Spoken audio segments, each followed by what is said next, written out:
This is episode 29 of Cowboy Shit with Ted and Wacey, brought to you by Everything Cowboy. Hey, Happy New Year. Yeah, Happy New Year. First episode of 2019. What a time to be alive. What a time to be alive. 2018 went by very fast. Didn't it? It was funny because it seemed like it drug on. Like January, February was really slow. And then as soon as Stampede hit, it was just like July, August, November, December. And then it was over. And then bam, it was over. And now here we are. So New Year, same us. New Year, same us. So there's I don't even know what to say there. New Year, same us. So we're back. We've survived. We've actually survived. The podcast has survived through 3 different years now. Persevered. It began in 2017.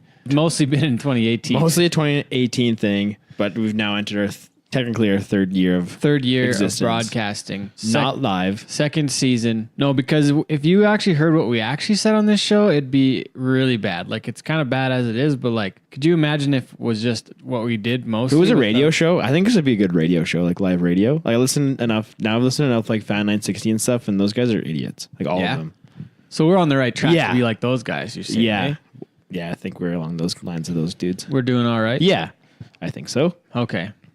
Okay, so Wacey Anderson, what were your best and worst of 2018? My best so far would have to be... Well, no, it's over. Well, you know what I mean? My best to this point in 2018.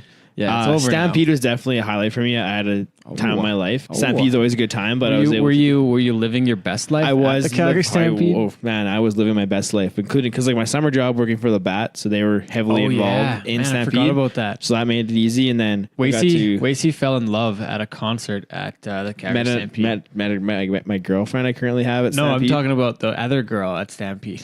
At the concert, remember when you were up on the Oh yeah, the Washboard Union. Yeah, that was funny. That was Tanya Ryan. It was after, it was Tanya Ryan after the Washboard Union. Yeah. That was pretty funny how she's interacting with us. I'm pretty sure you were going to get her number. But she's married, so. Yeah. Damn it. Didn't we look that up after? What happened there? No, she showed me her ring because I was she's seen me, and I seen her. We were vibing. Didn't work out. But yeah, it was cool. Oh, that was awesome. And I got to pull gates for a couple days after you went down. Yeah, with my hand injury. I was on TV. Teddy had a bad... That's probably your worst 2018. Yeah, I'm going to go ahead and just dash that in there that my worst moment of 2018 was burning my hand at the Calgary Stampede. So, Wacey's best, my worst. What was your worst? What was my worst thing that happened in 2018? What was it? I had a pretty good year. You did? Here, we got a... worst thing. You caught me off guard here. Okay, so... this isn't really bad, but it was kind of just ruined my day. Mm-hmm. I was driving back home from work, and I was coming down North Haven Drive. Yeah. And I turned, and I ran something over with a van. I ended up getting a flat tire. Oh, no. Yeah, and that was kind of a pain in the ass, so I just had to get CAA. But thankfully, silver lining, they were able to patch my tires. But actually, I just remembered my actual worst moment of 2018 was at Stampede. Oh, best and worst you the same week. And Brinson pissed on my door handles on my van. That was so terrible of you guys. God, that was bad. Oh my gosh. Ugh. That's all I have to say about that. I'm just going to leave that there. A lot of stuff happens at the Stampede. That's just you can get a years full of action happening at Stampede in 10 days. Yeah. Years full of events. It's good. Yeah. I also went to a slow pitch tournament this summer in Kipling, Saskatchewan with a few of my friends. It was last year. Last year? That was in 2018. Yeah, I went there last year, last July. 2019. Sorry, man. It's going to be a month of me writing 2018 after the date. I had a really fun time there. That's where we started the whole getting mic'd thing. Instead of getting iced, you get mic'd. Oh? How am I just finding out about this now? It's like the tournament, the hockey tournament. Apparently I blacked out when you told me last time. I don't know, man. I got to put in my calendar here. Yeah, Hannah Hockey. It's coming in hot, man. We're a month out. Start training. I don't know what I'm going to do to train, but... Teddy's going to be practicing his wrist shots in the backyard. Yeah, in the garage. Gonna need you. I used to have a net, but I broke it. You need to score on Gator. Oh, yeah. We're going to have to do better against those guys. I'm going to try and recruit my brother. Those dicks. Sounds like my brother. Yeah, we need your brother. He's good at hockey, Sounds like he's going to be able to come. Yeah? Okay. Yeah, if they're not in the playoffs. Who else do we have? We have Prestige. Amber. Amberger. Then we got, is Jesse coming? You probably can't come I don't for like think. 1 week. I don't think him and Brandy are having a child, so I don't think they're coming. What about the rest of the team? Did we talk to the actual team owners yet? I talked to Skippy at TFR. Skippy, so we're good? Yeah, I told him. He's like, maybe I should start recruiting some players. I was like, yeah. I was like, I got a couple of people who will come. They're pretty good at hockey too. Yeah. If we have like Preston and even just my brother, we're going to win. We'll be okay. Yeah. Okay, so best and worst. We got your best and worst, both Calgary Stampede. What's your best? My best? You know what? I gotta say, I think I'm gonna have to say when we got to talk to Ron McLean on the podcast. Oh yeah, that was awesome. Like that was like a pinnacle. Like Ron, and then the show with Flint was really cool too. The 2018 was really a podcast focused season. It was good. I didn't do as much at the website, but we really pushed the podcast, and I think we gained a lot of views on the podcast. And with how long the shows are, like with them being 45 minutes long, I think the time that people spent on with the Everything Cowboy property still went up based on how long people listen to the shows. So if the website might have been pushed back a little bit this year, but the podcast filled in a lot of that time. But you're still expanding your reach. With the podcast, I think so, right? Reaching more people, and then which drives them to your website. I think so. Or they find this from the website as a spin-off, and got to give ourselves some credit for making the podcast happen for an entire year. One of the goals was to have it go all year, right? We started in December 2017. We had 2 shows in December. Then we did all of 2018, and we kept consistent. We did that every 2 weeks. We made it happen. It was. Even got some sponsorship towards the end of it. Yeah, and I mean, sometimes it was a battle to get it out on time and to get it. Oh, just done. like logistically. There was the one where you were in McGrath. I was in school. Yeah, that was with Ron McLean. Yeah, and then what else happened? We did that one, and then there was one where we taped him before we went somewhere, and I don't know. Every time, I think it's pretty cool. Even the time we talked to Sean Gleason once I got to Las Vegas, I talked to him at like 10 o'clock at night. We got it done, right? So yeah, I'm happy for that, and I know I've talked about it before, but even when we were at the CFR, all the feedback we got, or the people saying hey man, like the podcast, that was pretty cool. That makes it all worthwhile. And anyone else that wants a T-shirt, we got another round of them in now. Another round of shirts. You can get them on the website, Everything Cowboy. Check out the store, check out the social medias, stuff like that. If you want a T-shirt, to rock it. Do you want to represent the boys? Yeah, it's only $25. I've spent $25 on dumber things at Stampede. You can support the podcast with the purchase of a T-shirt. You're listening to Cowboy Shit with Ted and Wacey, episode 29, brought to you by Everything Cowboy. Coming to us live from Arizona. I don't know where, but she's the 2018 Wrangler National Finals Rodeo Barrel Racing Aggregate Champion, Carman Pozzobon. Hello, I'm just down in Arizona. Yeah, where are you in Arizona? Maricopa. At Suter's place. Oh, Suter's place. Yeah, we talked about that. We actually did this whole show once before, but it didn't work. So. Second time's the charm. Yeah, we're going to go with that, hey? Yeah, hopefully not a third when I don't have a voice. Oh, yeah. How's your Vegas hangover? Oh, it's still kicking. It'll probably be another week. Oh, geez. I hit a wall today. It was real rough. Real rough. I felt like I was dying a little bit, and then my ears weren't working, and then it just was bad. It was real bad. So what is it like to be the average champion at the NFR, Carman? It's definitely over my expectations that I had. So it's pretty neat having that saddle. It's the fanciest saddle I've ever won. There's silver pieces on it, and there's I know. It's so cool, isn't it? Yeah, it was pretty nice.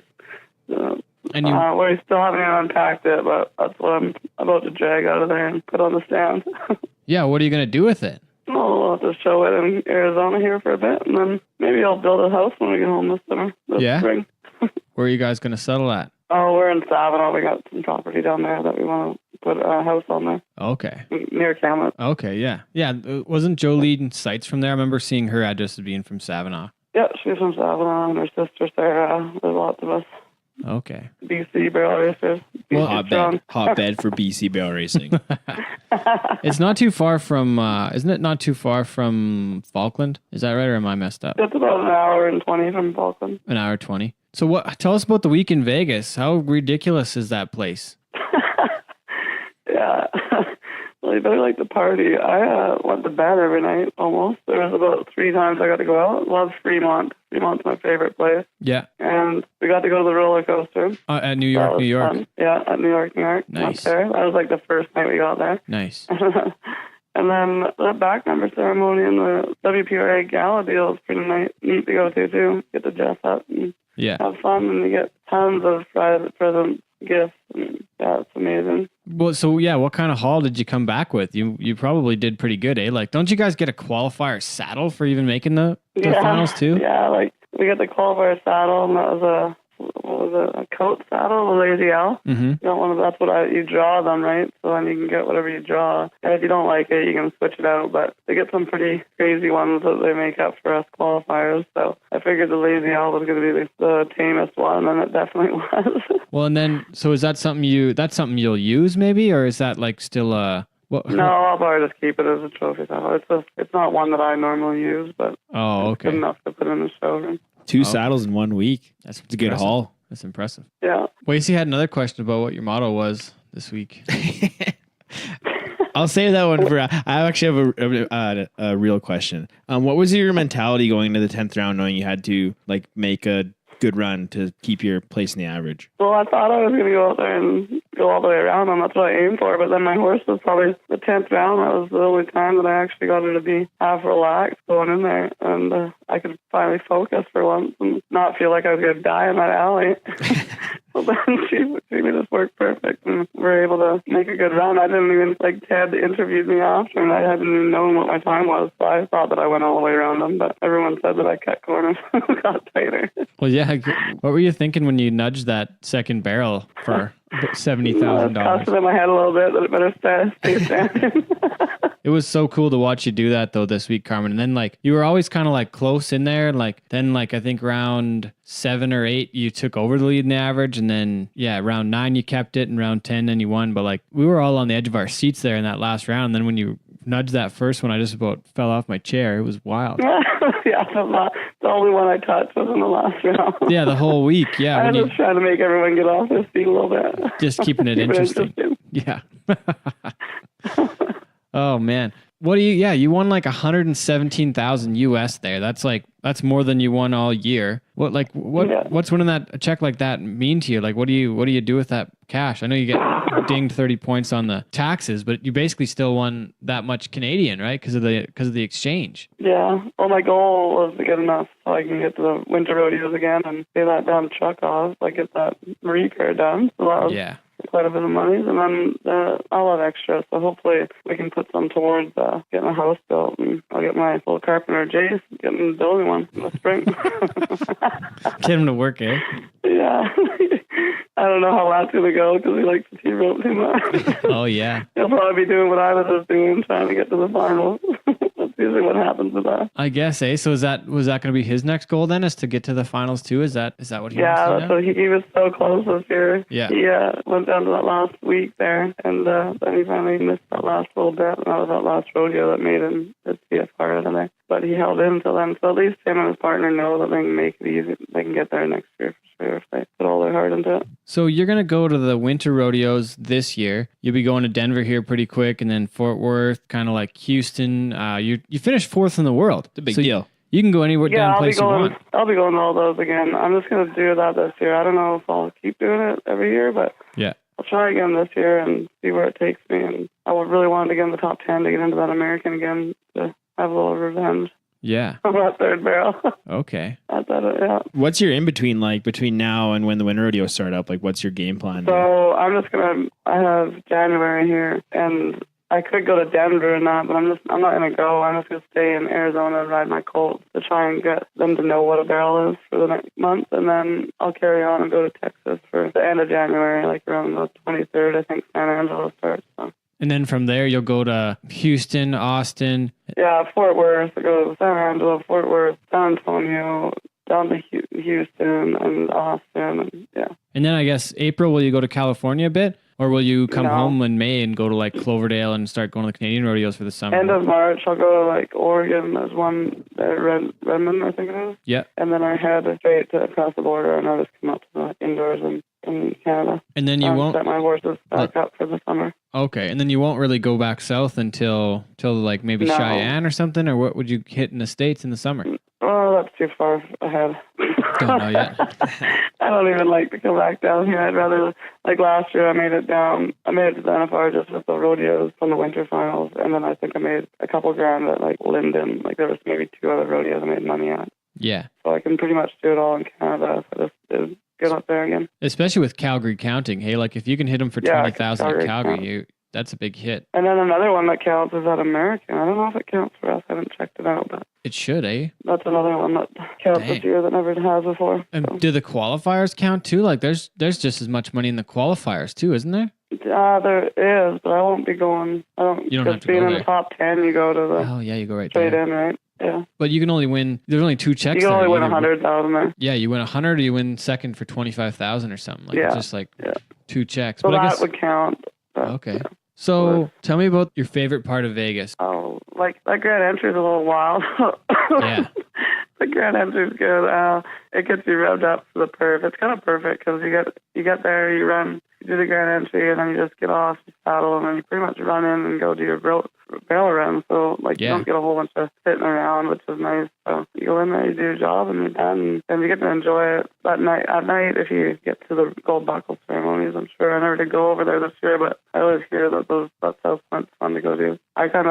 That's one thing I got to miss out on was all the fun because I had to go to bed every night because of my cold. So there was a couple nights there that I had a blast with some friends, and we went out. And then the last night on Saturday night, my whole family and all them came to my hotel, and we just celebrated there. So yeah, that was good. I really liked the dressing up for the back number and stuff. That was good, and all the gifts and awards they have at the WPRA luncheon, and getting to meet all the fans at those autographs was fun too. It's pretty neat to visit with everyone. How many autographs did you sign when you were in Las Vegas? I have no idea.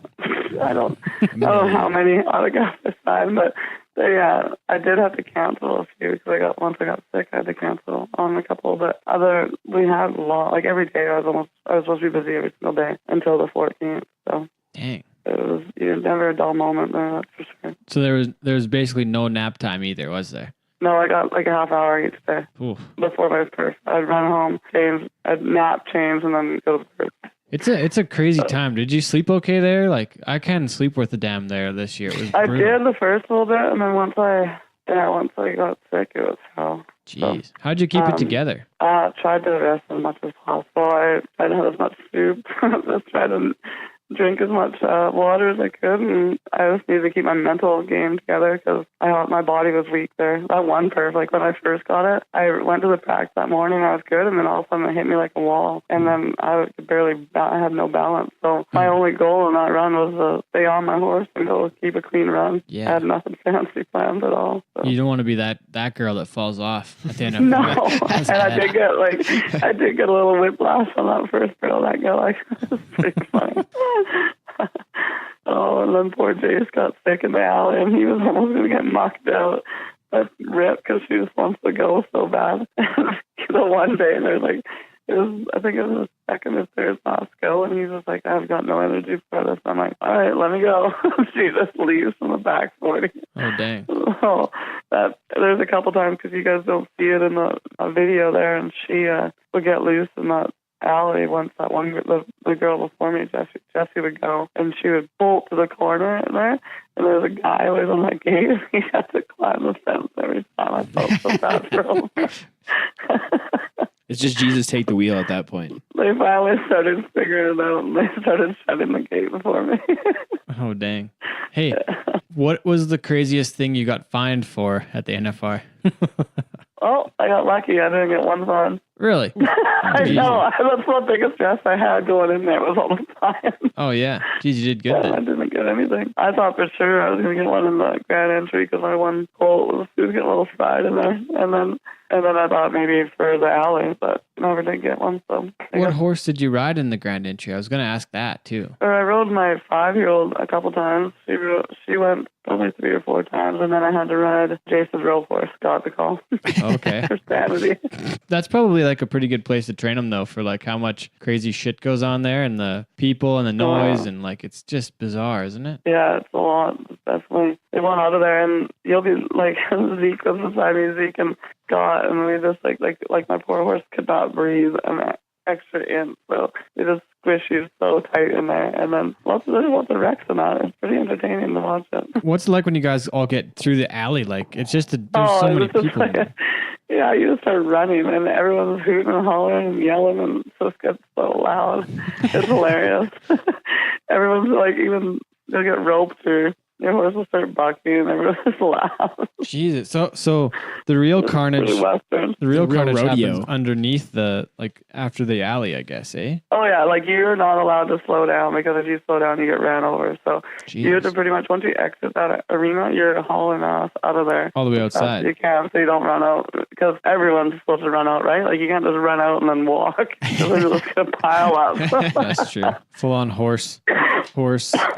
10 horse pile up. 10 horse pile up in the alley. Yeah, or like 100 and something pile up. Yeah, I guess. There's like, there's 100. The only ones that aren't in is the bareback riders. There was a poor flag girl that got T-boned there. Oh yeah, what no. happened there? They like stopped the rodeo. I didn't see it. I just saw her like walk back to her horse, and it was amazing. She even got back on after what happened. Poor, yeah. Who That girl, T-boned her? I think it was Eric Rogers, and I don't remember who the other guy was, but they came blaring out of the alley, and because you had to take that right turn before you get to her, and Yeah, she got she got smoked. Ooh. Yeah. Oh wow. Girl. But did she die?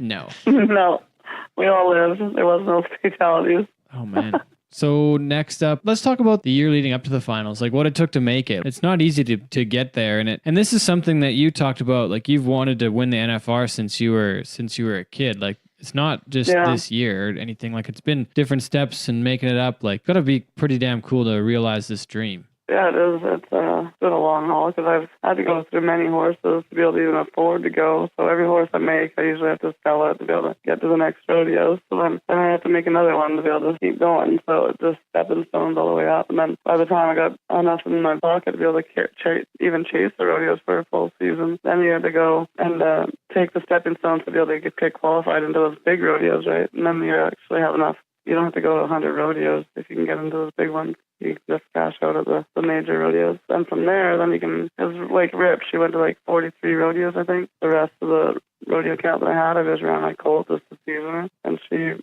only hit or like messed up at 13 rodeos. So she made pretty good money everywhere we went to make it count, to be able to get into where we are. Are you there? Yeah, I'm still here. I wasn't sure if you were saying if you had anything else. It sounded like Ted was falling asleep. The Vegas hangover sitting him. Cough there. Yeah, the Vegas really got me there the last like 10 days. Holy crap. It was bad. Teddy's having a tough go. Having a rough time here. Usually it's me, the one who's feeling rough when we do this thing, but for once, I'm the I love how like all you guys just want me to do all these interviews, and I just sound like the worst I could ever.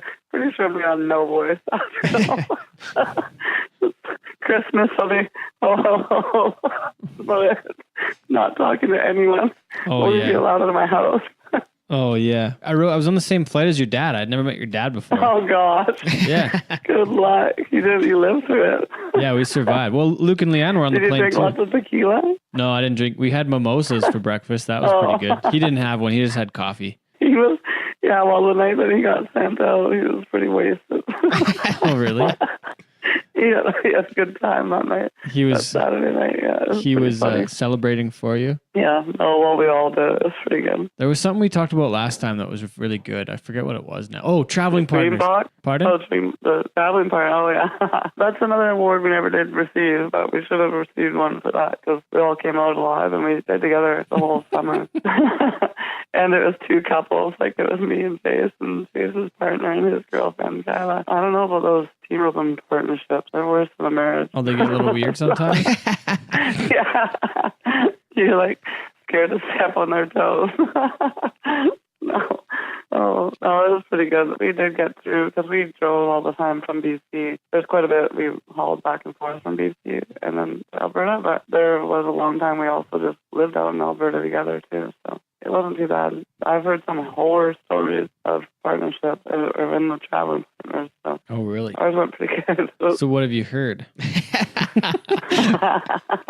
Well, no, I'm not going to get into it. That's not my job on the spread. Do you have any traveling partner horror stories? Yeah. I'm just glad I never got stranded or anything anywhere. You didn't get left behind? I got left behind once. That was interesting. Yeah, because it was us four, and then we have 3 dogs as well. Oh no! And then the 4 horses. Like we were fully loaded. Holy crap! So there's 4, 3, and 4. So there's 11 of you. 11. Yeah, pretty much. Oh wow, yeah. That's a lot of stuff on the go. Yeah, and we were like, you pretty much bring your life with you. So yeah, bring that's everything. The only thing. Yeah. What was the highlight of your season besides the finals here? I don't know. They all go together. I really like. It was good that weekend for Williams Lake and Energy. I ended up winning both of those. Yeah. And then I thought my horse was off a bit and needed a break, but then I got her worked on a bit right before Strathmore, and then she came out of there and did an amazing run there and ended up winning in Strathmore, and I had never won that rodeo before. I've never actually even made a check at Strathmore, I don't think, before until she won it this year, so that was good. She worked perfect there. I think Strathmore was probably good. And then it was pretty neat running at Calgary. Yeah. Calgary was a good one. What about the CFR this year? Didn't we talk about that last time and how you didn't get to run Rip at the CFR? You gave her that time off. Like you could have went and won another Canadian title, but no, I did get to run Rip there. She just was off for 2 months right before, so I got to ride her like 4 days max before the CFR. Oh, okay. So we just weren't able to be ready for it because I had 20 head of horses, but was just focusing on getting ready for the winter to come down here for the NFR. Oh, okay, that's fair. I never got a whole bunch of time to do the CFR, but it was good. Like, it was, no matter what, that was the first time we were in that building, and I went out there and just didn't ride hard enough that first round for that deeper ground. After that, I figured it out. What does it take, or like, what do you have for prospects on the way coming up for like the next Rip or the next horse that you're gonna win a lot of money on? Do you have that horse yet? Are you training it, or what's it looking like? Yeah, I got another one that's right behind her. I was just running them right before I went to the NFR, and she was only 4/10 off Rip the last run. Oh wow! And that was the one that I used in the Grand Entry this year. She was supposed to be back up at the NFR too, but after I rode her in the Grand Entry, I wasn't going to put her through it. Okay. It was so much. But she's out of the same stud as Rip. She's out of French's Hula Guy. And then we have a French's Hula Guy stud colt, a buckskin colt. It's a 3-year-old. And he's bottom side of Streak of Fling, so he's going to be really neat too. And we're just going to camp on him this winter and start roping off him, and then I'll pattern him next year. Okay. So he'll be my next project. So heading into 2019, like, have you set any goals for the new season yet, or is there anything you have like on your list of what you want to accomplish next year? Now, after all of you accomplished in 2018. So far, not. I usually just go with the flow of it all. Kind of don't have a whole bunch of expectations. Just try and do what I love doing, so I don't put much pressure on myself. Now that I've done that goal, that I've actually achieved the NFR, and then I went out there and won the average. I don't know. Right now, we'll probably just take advantage of being qualified for these big rodeos and see where it takes us this summer. And then if I could, I'd like to prove a lot on that new horse, that 5-year-old. So. Well, it's got to be a good feeling too, like knowing after competing against the best for 10 days and showing that you can win and compete at a high level consistently, hey? Yeah, well, it doesn't really get to me much because it's just, you're running against those girls at all these places. So yeah, I guess so. I don't really get nervous about that. When I go out there, I just go do my honest run. I don't really press her up. I don't know if I'm weird that way or what, because I didn't get nervous at all, really, at the NFR. Most I got nervous was to live through the alley. That's like honestly my only worry. So it was nice, though, to know that we were right there, and she proved her a bunch, and that's what I was going to do, was trying to prove myself, prove my name out there for my horses so that I can go back home one day here and just train futurity horses, because I do have a ton of babies and stuff to bring up. So once I decide to slow down a little bit. Would you plan to go to the finals a few more times ideally, or was it a goal to go? Yeah. It is to go a few times, hey? Yeah, I definitely want to keep going. Like, if obviously you're not going to pass it up and be like, nah, I'm not going to go this year. But if I can do it again the way I did it this last time and not have to wear the legs off my horse, I definitely will. But I'd like to do it on a few horses, not just the same horse. Well, what does it take to get that horse that can compete against those other ones and run those times that are competitive against the other top horses in the world? Just all seasoning and show them everything. Like, I don't really put much limits on my horses. I think they're all capable of doing just as good as the other ones. There's some that take a little bit longer, and then, I don't know, I have faith in all of them, so I don't really put a limit down on what they can do. So I feel like they can all do really good. How cool was it that they played Ty's song for you when you ran in the arena and when you won, yeah, too? Yeah, I wanted them to play Ty's song there, because I know Ty always wanted to make it to the NFR, and that was his next goal, was to go win the World Finals. And it was just nice to be able to have them play his song and kind of get that out there for him. And I never really did hear it every night. And then once I did that last go and they brought me back in for the saddle, I heard it and I almost started crying. I was like, okay. Oh, you did? Hold it together. And then I got to Ted, and he, of course, is soft as puppy shit. Who, me? He just starts bawling. Are you talking about me? So I'm soft as puppy shit? Did that really just happen? Oh man. Yeah, I cried my ass off, Carmen. It was right on camera. I know. Fuck, there was like tears going down I'm my like, face. can you quit, please? Because you're going to make me cry. You're trying to interview me and now you're going to make me look like a retard. Oh, yeah. Yeah, you held it together, but I couldn't. I was fucking wrecked. A little baby. I was being a baby. Oh. And then I know if I hugged you, I would have started crying, so I just couldn't do it. Yeah. Well, I'm glad you look good because I look like a little baby. Soft, just puppy shit. Jeez, that's rough. Oh man, it was so cool though that you went and won that. Like, and then talking with you after, like it was the coolest moment of the whole year. I thought for you to win that and then to bring Ty into it a little bit, and I mean. Yeah. Just knowing how much he wanted to go to the finals, like it just wrecked me. Like I couldn't keep it together because I just knew how bad he wanted to go there, and I know he wanted to go so bad, and that PBR was hard to pass out, but yeah, he would have definitely been able to excel there too. I know he could have did it, and I know that he probably is one that helped me a time just to get through that last round, and he's probably the one that pushed Rip even more. Oh yeah, I don't know, like he definitely worked through that barrel back up for us. Yeah. Who knows, but I know that he was definitely there riding that last round. And then having Luke and Leanne there, and then your family there too. Like it was just it was funny because I never did really any good. Like, cause Ace's mom, she texted us the one day and was like, "Hey, I'm making an apple pie because I love apple pie." She's like, "I'm making an apple pie and I'm going to review tonight," and that's the one day I ended up getting sick. And then the day that it was Canada night, Canadian night, was the first day that I ended up getting second, and that's when everyone showed up. So that's when I started doing really well, was once all of them showed up and once it was Canada night. And she was like, "I knew that I was going to be something that happened." So it was just nice to have everyone behind me. So next time they're going to have to come like day one. Yeah, so like you come can at the beginning. The whole time. Then I could be rich.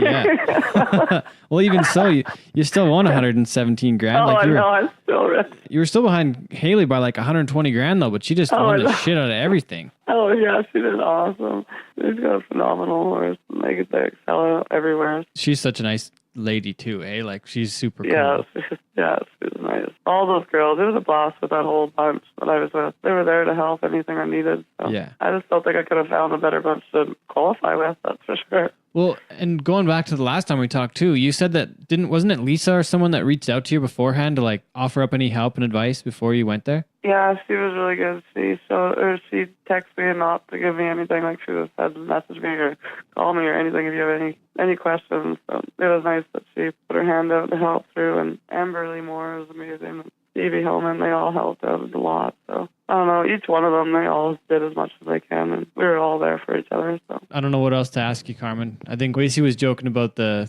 3 barrels, 2 hearts, 1 dream thing, but that was. Please, I'm good on that one.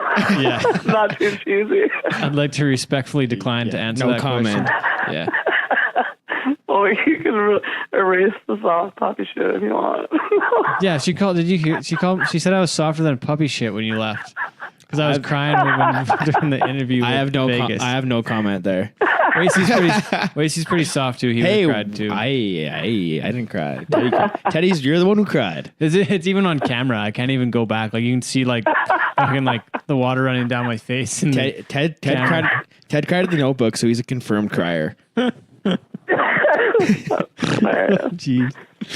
Okay, Carmen, we better let you back to work down there. Go ride some horses. Here. All right. Well, okay. Thanks, guys. Thanks, Carmen. Up, eh? Yeah. Bye. Okay, see you. Bye. You're listening to Cowboy Shit with Ted and Wacey. Podcast. We're talking podcast. Trade bait.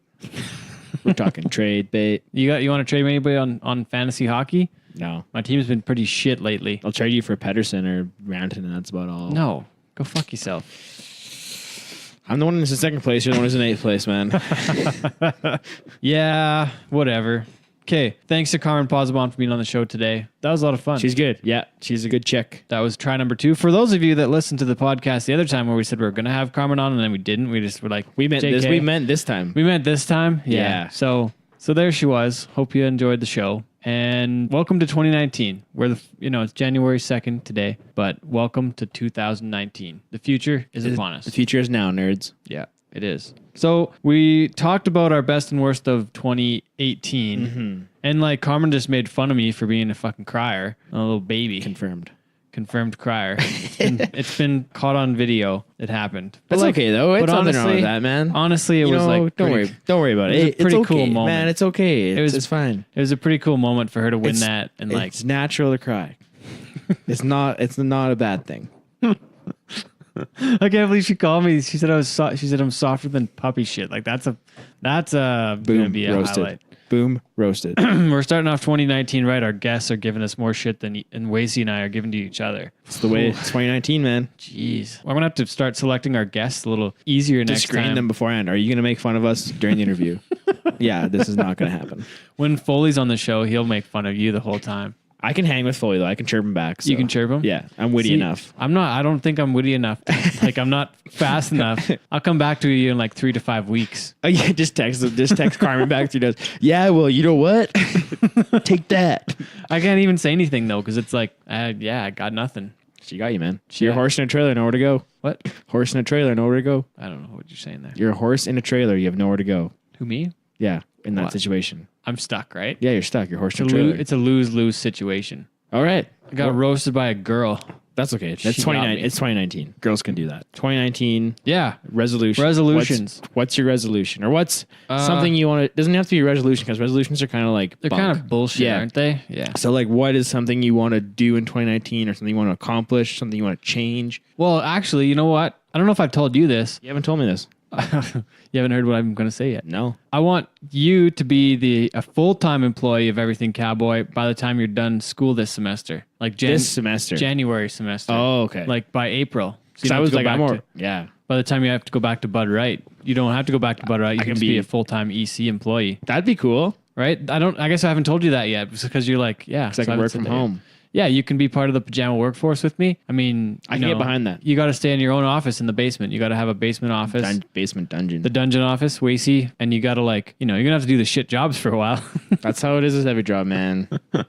It's work a start, right? Yeah, and this is like way better than way the rigs. easier than working on the rig. Right? You just got to haul some speakers around once in a while and send some merchandise and you basically do some, emails. I do a lot of that already. Yeah, you're just going to get paid for it now. Yeah. And you're going to get to do some music and some sound stuff. I'll get to send you some places one place already, mark it in the calendar, Big Valley Jamboree. Yeah. Wacey's going to be on the music there. Write it down. Come see me. And then there'll be a few places that you might want to go. Yeah, we got it, man. We'll talk about it, but you can do better doing this stuff in one day than a whole week of Bud Wrighting it. So that's 100% fact. We'll have to buy our own beer, but I know people who work for Bud Wright. Yeah, we can just hook it up. So that's one of my goals, one of my New Year's resolutions. Sweet, man. Let's go. You go. Mine is to I'm gonna start working out again. Oh, get it back in shape. Again, eh? Yeah, because there was a time you're in pretty good shape. It's not like you got a big cheeseburger. I'd like to get in better shape though. Yeah, I'm a little bit. I put on a couple lbs lately. A little more than I'd like to have on. So I just want to get myself there, and also I'm excited to start my final year of school. I start in the fall this coming fall. Yeah. And then what? What are you gonna do? Are you gonna leave HQ? I'm dreading the day that you might want to leave HQ. I don't know what to do. I mean, there's gonna be one day that I'm gonna have to leave HQ. You think so? Yeah. What if I just make the basement like a live-in suite and just you can have your own door. I won't have to come down there. You still will. Hey man, you still down there? What about that? What do you think? I don't want you to leave. We'll climb that mountain when we get to I'm gonna cry again. I'm gonna cry again. Think about it. You about to make tears come out of my face, man. Funny. Also, 2019 goal: win the A side of the Hannah hockey tournament. Oh yeah, it's happening. We're not going to be B champs. We're going to be A champs. We're going to win the A. How are we going to take on those assholes from Hannah though? We need my brother. He can single-handedly do it. We need Preston. Yeah, and we need me in the net. You got to stand on your noggin. Stop some pucks. What do I have to do? I have to not do any dumb shit. Pass the puck to my brother. Just pass the puck to Braden. Have you the movie Kicking and Screaming when Will Ferrell's a soccer coach and they get the Italian kids and he's just pass the ball to the Italians. Yeah. My brother is the Italians. So pass it to him. Pass it to him. Yeah. But he got 9 points in one ice hockey match yesterday. And it's like real hockey. Like we're not talking just beer league, bush league. Like no, there's guys who played like there's a guy who was drafted in the first round in the NHL. First round. Did you hear that? Yeah. First round. Guys who played in the dub. Pass the puck to Braden. Pass the puck to Braden. He scores. Pass the puck to Preston. He passes the puck to Braden. We score the goals. Game over. We might get beat up, but it's funny. No, it's funny because now I know all those guys now. That's true. You're friends, and they're good. They're good guys. You've penetrated the Hannah hockey. And what they have no idea that we're going to kick their ass. Yeah. Okay, I want to tell resolution. I went to the gym the other day in Vegas. That was the first time in a long time. Good job, man. But I mean, like, I have actually worked out a little bit, but I've been eating better, and I've been like, you know, things. That's like kind of like same. Like I meant, like I need to eat better. Yeah. Be active. Oh, yeah. Okay, so to kick off 2019, I wanted to bring a new segment in, story time. Oh God. Yeah. Okay. So there was this one time when I was in school in New Mexico. Mm-hmm. And you went to school at Ranger for a while, Ranger, right? Texas. Ranger. So I was in Hobbs, and we were out drinking one night, and we were coming back, and like it was a point where it was like middle of the night. It was like really late at night. We were all kind of like drinking, but the guy driving it only had like 2 or 3. Like he was just borderline, and like he was nervous because you know how shouldn't have been driving. Yeah, you know how like with the States, if you get in trouble there, you're kind of fucked, right? So we didn't want to get in trouble, so we're trying to be safe. But then he had enough that he like shouldn't have been driving. Don't drink and drive. Okay, it's bad. We're not condoning that. We're not condoning this. This is just what happened. So we were driving back to the school. We're almost back to the school, and the other guy, I was sitting in the back seat, and then my other buddy was up front. Another friend was driving, and then the guy driving was slamming on the brakes because the guy in the other seat was passed out, and he like slammed his head up against the seat, and it was pretty funny. Like he did it a few times, and then we're like just about back to the school, like 200 feet from the front door, and we're just gonna take a right, and he did the thing again, and the guy hit his head again, and then there's a cop drive by, and we're like, oh shit, we need to go back to the school. So we're 200 yards from our doors, and I'm losing my mind because we already got in trouble like earlier in the year, and we're already in shit. We get parked, and I fucking jump like calf roper style. The door's open, and I jump out, and the cop's like wheeling in behind us with the lights on, and I jump and I ran. I just fucking take off and you ran away from the police. Oh yeah, I ran up to we had 4 levels of dorms or like I know where they are. Like yeah. Yes. Yeah, like apartment style buildings. Yeah. So I ran away, and the cop's like, stop that kid, and I just like I full beeline and like full like you're like the guy in Superbad. McLovin. Right? McLovin wasn't run away. The other guy. And he's like, fastest kid alive. Yeah. He's so fast. So I ran, like scaled 4 flights of stairs, and I heard a party on like one of the floors, and I was like, geez, should I go to the party and just like hide out? Or like, I was like, no, that's a bad idea. So I went all the way up to the top floor where we lived, and I like speed walked on the hallway. So I was really quiet, and speed walked into our room and like used the key card and like went to my bed and like just went to bed, and I was done. And luckily the cop followed me, and he was by himself. So once he ran after me, the other guys that I lived with just totally dispersed and scattered, and we got away from the cops. Nothing happened. It's like an episode of Cops. Yeah, but except it wasn't filmed, and we didn't get arrested. He doesn't have crack on you. And yeah, so we didn't get arrested. That's my story about New Mexico. Nice, man. Yeah, that's a good story. That's wild. Because podcasts got to be about stories. We got to tell good stories. Stories. Telling stories. Yeah. So I'm not going to spring it on you right now. I had that one wrote down that I wanted to share it. So. I'll have my story next podcast. Next week. All right. On the next show, Wacey's story. I have a story about cops. You do? Yeah. Right now or later? I'll save it for the next one. All right. This was episode 29 of Cowboy Shit with Ted and Wacey, which was brought to you by Everything Cowboy.